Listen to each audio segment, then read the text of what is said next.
আমি অশোক দেব Varma, 14 বাজারঘাটের sector 2 sector officer. মূলত আজকে কি কারণে এখানে আসা? আমরা 85+ ভোটার আর পিডব্লিউডি ভোটার তারা বাড়ি বাড়ি ভোট নিতেছি। আমরা এখানে সেক্টর 2 তে 22 জন এরকম ভোটার আছে। কদিন ধরে নেবেন আপনার ভোট?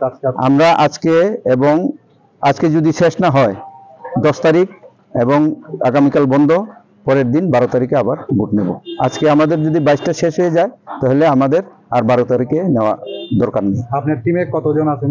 আমরা টিমে আছে মাইক্রো অবজারভার, এরপরে আছে পুলিং পার্সোনাল 2 জন, এরপরে ভিডিওগ্রাফার, এরপরে আছে এই গ্রুপ ডি আর আমি এবং পুলিশের সাব ইন্সপেক্টর এবং সিকিউরিটি পার্সোনাল আছে 4 জন।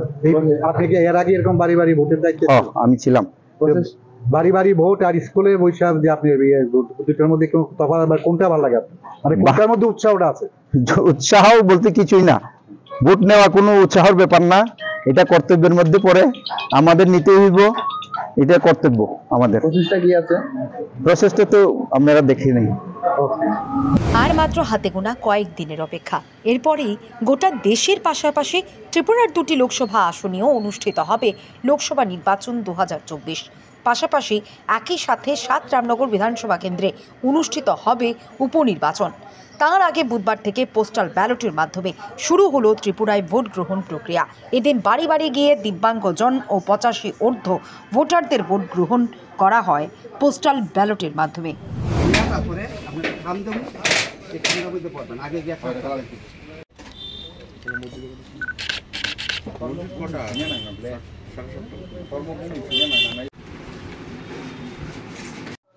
নাম এবং বাড়ি? আমার নাম লিটন চন্দ্র ভূমি, বাড়ি ভট্টপুর, দুর্গাপল্লী। কি কারণে আজকে কেন এনো আপনি কি বলেন? আমি পিডব্লিউডি ভোটার, যার কারণে আজকে বাড়িতে ভোট দিয়েছি। কারণ ওইখানে গিয়ে দিতে একটু অসুবিধা, কারণ পায়ে আমার রড লাগানো আছে, তার জন্য বাড়িতে ভোটটা দিয়েছি। এই প্রথম দিয়েছেন? হ্যাঁ, এই প্রথম ভোট দিয়েছি।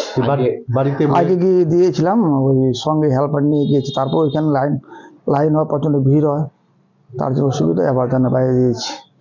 কিরকম লাগছে আগের ভোট আর বাড়িতে? না, ভোট তো ভালো, আনন্দ বিষয়।